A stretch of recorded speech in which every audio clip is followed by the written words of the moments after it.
C'est une situation à la fois troublante et alarmante qui se déroule aux environs de la gare routière de Foréké-Tchang.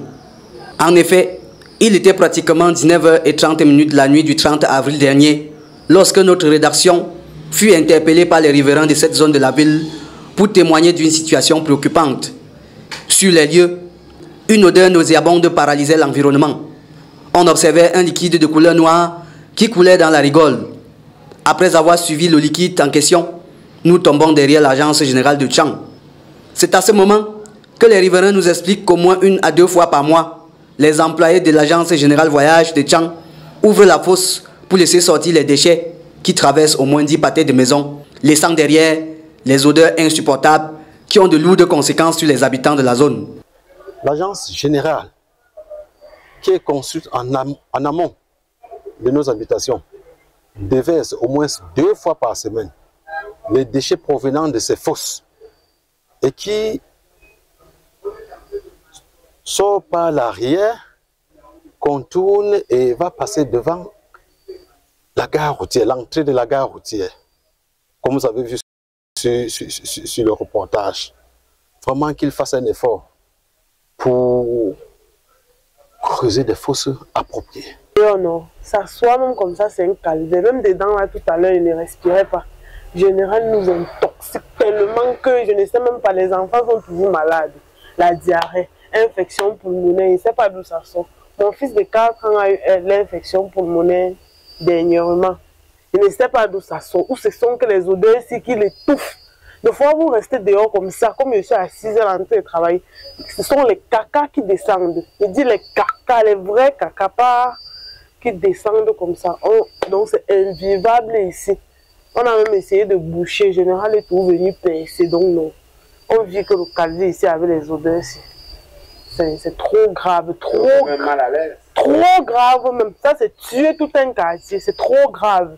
C'est depuis 1 an. Ça va aujourd'hui 1 an plus. Voilà, ils ont le toilette est mal construit. Quand on vidange le toilette, ça fait juste 2 ou 3 jours, c'est plein.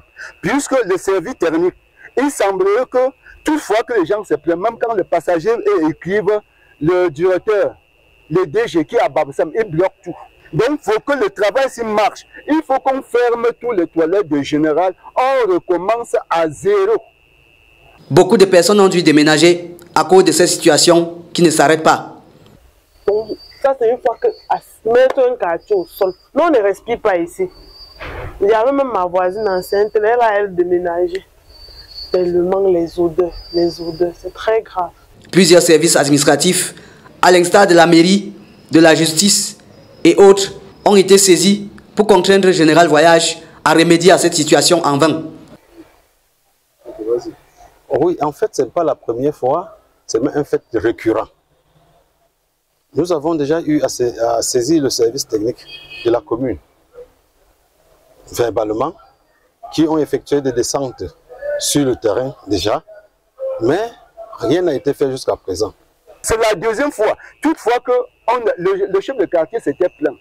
Je ne sais pas quelle carte le service d'hygiène a joué. Finalement, l'affaire est restée comme ça là. Encore, on a encore saisi la mairie. Le service technique est venu, le service d'hygiène est venu avec l'huissier, que l'huissier a enquêté tout. Nous sommes les voisins de plus près. Avant que l'huissier ne vienne, moi-même j'ai payé 2 sacs de ciment, j'ai fermé le tour là. Le général est venu casser, faire une destruction des biens que je tiens à me plaindre au niveau des autorités compétentes. Ils ont détruit ça.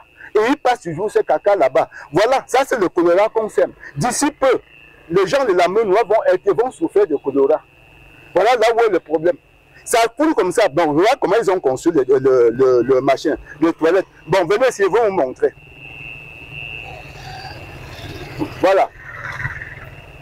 Voici là où les gens chient, à ce niveau. Comme les toilettes sont pleines, ils sont venus ici en bas, casser un trou. C'est-à-dire que quand tu chies un temps dans les toilettes, tu chies, tu verses l'eau, tu vois comment l'eau là circule devant toi. Ça passe devant le bureau, le dortoir des chauffeurs. Et ça va contourner et sortir dehors. Donc il n'y a pas de médicaments. Voilà comment ça se passe.